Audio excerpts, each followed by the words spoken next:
And again, a special thanks to the offerings of One Voice, because every Sunday they enable us to give voice to our heart. Thanks again, One Voice. Thank you. I would ask you to turn in your Bibles to Ruth, the 1st chapter, the 8th verse, and if you do that and you start reading, and if you were here last Sunday, you will say to yourself, my, this sounds familiar, because it is. The exact same passage, but today we're going to do a little bit of a twist on it. Background in a summary is that a woman named Naomi who is a Jew, is now in a foreign land, Moab. She had a husband and 2 sons, raised her 2 sons there, but those sons died. Her husband Elimelech died, and now there are 2 daughter-in-laws, women of the country of Moab, Gentiles, if you will. And in what you're about to hear, the time for them to part has come, and Naomi gives permission for the daughters to return to their respective homes, find new husbands. Let's hear and hear again the story of Ruth and Naomi. But Naomi said to her 2 daughters-in-law, "Go back, each of you, to your mother's house. May the Lord deal kindly with you, as you have dealt with the dead and with me. The Lord grant that you may find security, each of you in the house of your husband." Then she kissed them, and they wept aloud. They said to her, "No, we will return with you to your people." But Naomi said, "Turn back, my daughters. Why will you go with me? Do I still have sons in my womb, that they may become your husbands? Turn back, my daughters. Go your way, for I am too old to have a husband. Even if I thought there was a hope for me, even if I should have a husband tonight and bear sons, would you then wait until they were grown? Would you then refrain from marrying? No, my daughters, it has been far more bitter for me than for you, because the hand of the Lord has turned against me." Then they wept aloud again. Orpah kissed her mother-in-law, but Ruth clung to her. So she said, "See, your sister-in-law has gone back to her people and to her gods. Return after your sister-in-law." But Ruth said, "Do not press me to leave you or to turn back from following you. Where you go, I will go. Where you lodge, I will lodge. Your people shall be my people, and your God my God. When you die, I will die. There I will be buried. May the Lord do thus and so to me, and more as well, if even death parts me from you." When Naomi saw that she was determined to go with her, she said no more to her.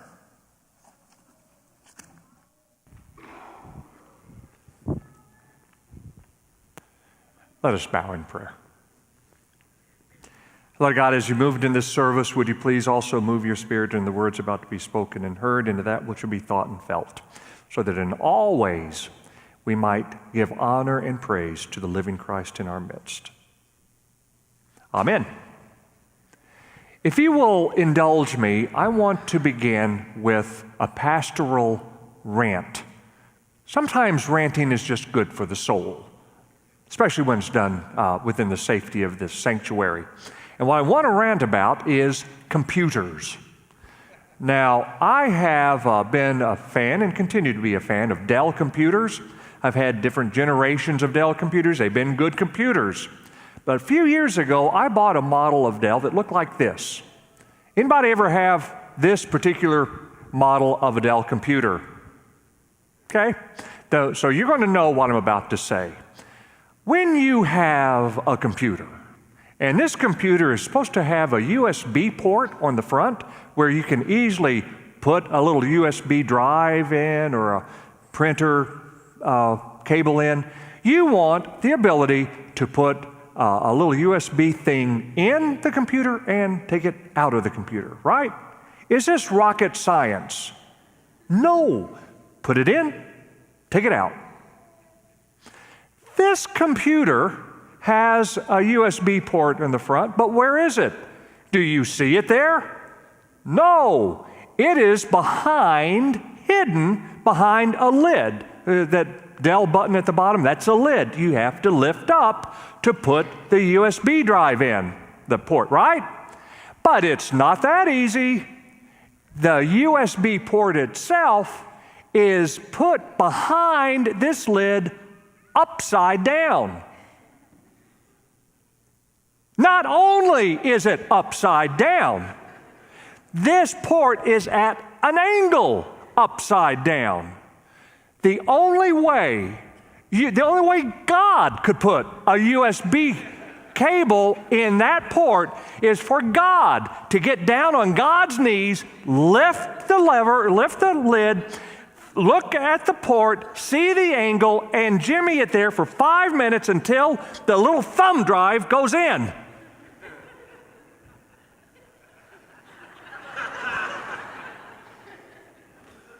There, I feel better. Many a time has your pastor been driven to his knees trying to put the thing in the right way. Now, I say all this to say, whoever created that was not a bad person. The Dell engineer who came up with that idea said, this seems like the right thing to do. It connects better to the motherboard, I guess. The little lid in front of it will keep it from getting dusty. And it will save Dell money, and we could probably transfer the savings on to our customers. The whole thing is, sometimes you can do what you think is right, but unless you actually consider the needs of the person, it's all wrong, or it's frustrating, or it's not helpful. Sometimes, in considering what the right thing to do is, you really have to get out of your little box of right and wrong and get into the heart, get into the mind, get into the life of the person that you're affecting. Which brings us, in an interesting way, to the story of Ruth and Naomi.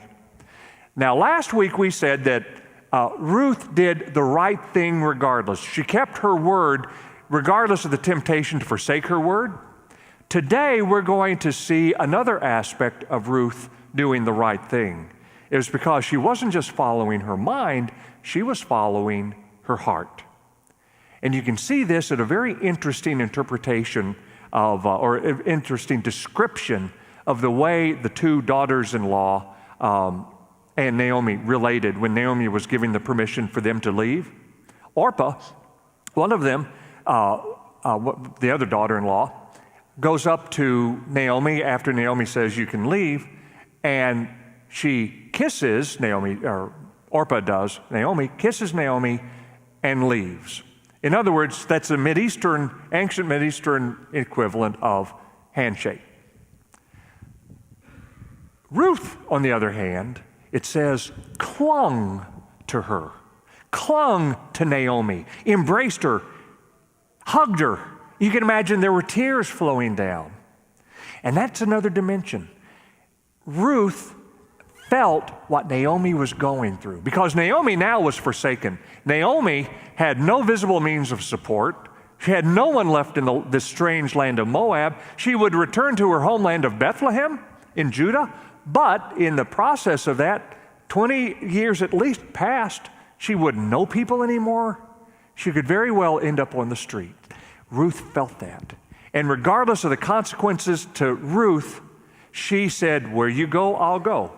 Where you stay, I'll stay. I am going to be with you. Because not just my mind, but my heart can do no other. It's very important as we live a Christian life to have the spirit of Ruth in us.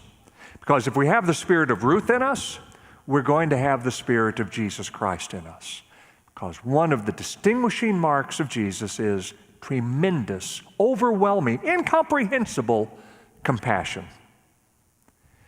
People may or may not believe Jesus is the Son of God.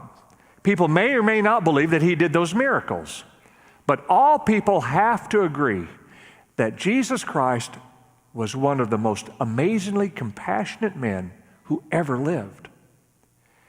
his heart just went out to people, whether they be the self-righteous religious people whose hearts were being strangled by their own rules, or the sinner kneeling at his feet, crying and washing his feet with her tears. His heart went out to the rich who felt self-sufficient but lonely, as well as to the poor who were struggling to find the necessities of life. His heart went out to all those with bodily and mental aches and diseases. He gave himself tirelessly because he could do no other. His heart reached out to them. And even to the degree that he would break rules. He would go against what others said was right, such as keeping the Sabbath, not doing any work. He would heal on the Sabbath, and he would feed on the Sabbath. And when people complained, he said, in beautiful words, people were not made for the Sabbath, but the Sabbath for the needs of the people. Jesus' heart continually led him into places that sometimes even confronted societal norms. And if Jesus so did this, as exemplified in the Old Testament by Ruth, can we not do anything else but follow our hearts? Who is the Naomi in need for you? Is it the teenager struggling with his or her identity and direction in life? Is it the spouse struggling to keep a marriage together? Is it the business executive struggling with the fallout of doing the ethical yet non-profitable thing? Or is it indeed the family struggling for a proper education in an accredited school district for their son or daughter? We rush by in our lightning speed lives in such a way that we just go past the Naomis in life. We need to slow down. Susan Hudson was a co-worker at a mission in New Delhi, India, Presbyterian mission, in 2007, when one day she awoke with a toothache. She sought out a dentist who could help her, found that the dentist was on the other side of Delhi, so she got a rickshaw, went over. Many people were waiting for this dentist. At the very end of the day, she was seen by the dentist after he fixed her tooth. It was now early evening in this questionable part of town. She went on the street corner trying to hail a taxi or a rickshaw. They just sped on past until one man stopped in a car that he was driving, rolled down the window. He was a Sikh, member of the Sikh religion, S-I-K-H, meant that he wore a turban and had a long beard, and he offered her a ride. She politely, of course, declined. He insisted, "This is a bad part of town, and you should not be alone doing this. Let me give you a ride." Of course, again, she declined. He drove on. She continued trying to hail a rickshaw, a taxi, when she noticed that the man hadn't really left, but he had just driven down toward the end of the block, parked there, and was looking at her. He gets out of the car, and he says, "If you will not let me give you a ride, at least let me help you find safe transportation." And with that, he tries to hail some public transportation. No luck at all. Finally, Susan said, "If you don't mind, maybe I will take you up on that ride." As he drove her back to her apartment, they started talking, and she asked, "Why would you do this? You don't even know me." And he said, "As a member of the Sikh religion, I have a duty to be compassionate, no matter the cost. And when I saw you there with your safety on the line, there was no place else I'd rather be than helping you in this way." And Susan concluded afterwards, "On that dark evening in Delhi, the light of Christ shone through a Sikh gentleman who welcomed me, a stranger, and guided me home." Maybe the presence of Christ can be seen even past religious differences, but maybe that'll be a sermon for another day. So where can you find someone lost, needing a ride home? Where can you find this widow wondering what she's going to do? Wherever you find such a person, there is where you do the right thing by following your heart. Sometimes you can find such a situation in the oddest of places, such as what happened several years ago on a collegiate softball field where two women's teams were playing for a tournament title. What happened was so astounding that it made ESPN News. You might have heard of it, but it's worth seeing at least again. Watch. The setting for this one was a bit different. In a small town in the middle of Washington State, on a field inside a chain-linked fence, in a game fewer than 100 people saw. A home run memorable not for the distance it traveled, or the game it decided, but for the meaning it carried. The last Saturday in April, the second game of a softball doubleheader between Central Washington and Western Oregon. Well, we were both neck and neck fighting for the conference championship. As a senior, this was Sarah Tucholsky's last chance to win a championship. She'd never hit a home run before, not in college, not in her life. At 5'2", I'm not very tall. I'm more a line drive hitter. I don't hit for power. But in the top of the second inning, with two runners on the second pitch, that changed.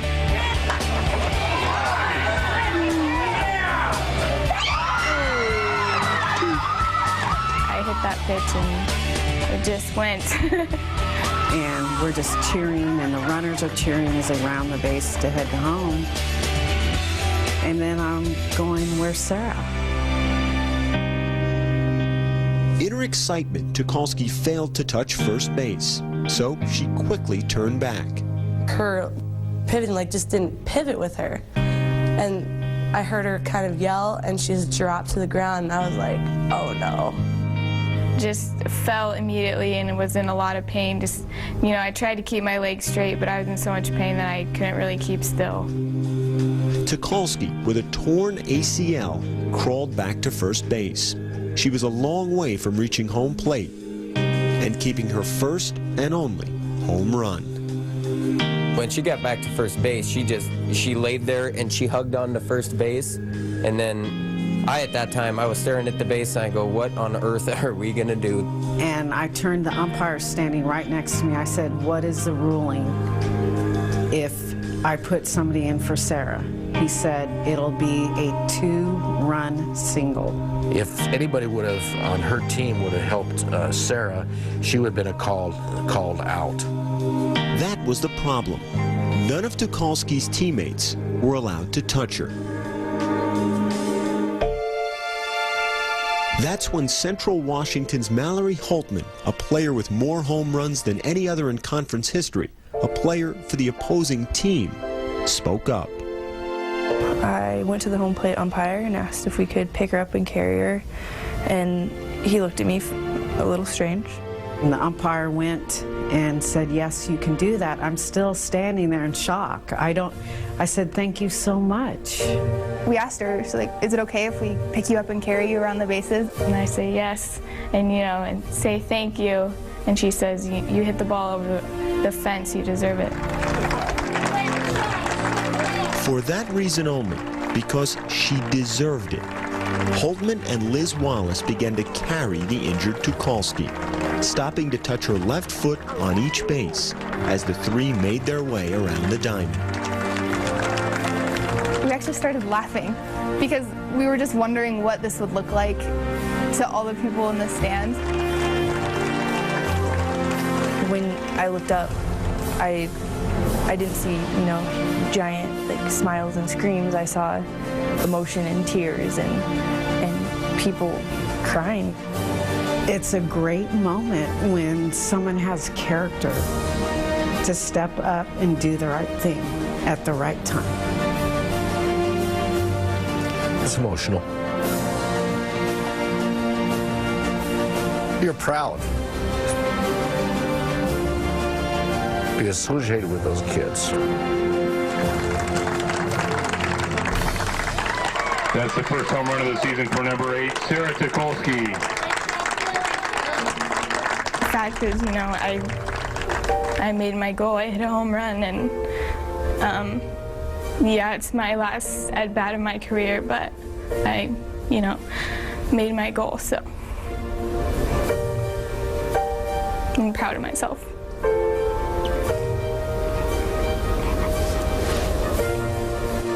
Mallory Holtman, Liz Wallace, and the Central Washington team lost the game that day, 4-2. Sarah Tucholsky lost the rest of her season and her career to a knee injury. But for the spirit of sportsmanship, a greater victory, made on a long trot around the bases, a trip that truly touched them all.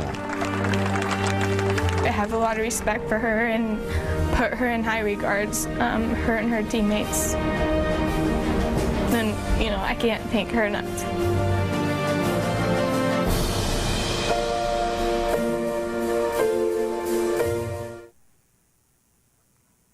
Helping a player on an opposing team score the run that would not only beat you but knock you out of the playoffs, that doesn't make sense, does it? But if you're a follower of Jesus Christ, it makes perfect sense. Because sometimes the right thing isn't about following the rules, it's about following your heart. May you follow your heart this week. Do the right thing for a person, whether that person is standing on a deli street corner, crawling back to first base, or wherever.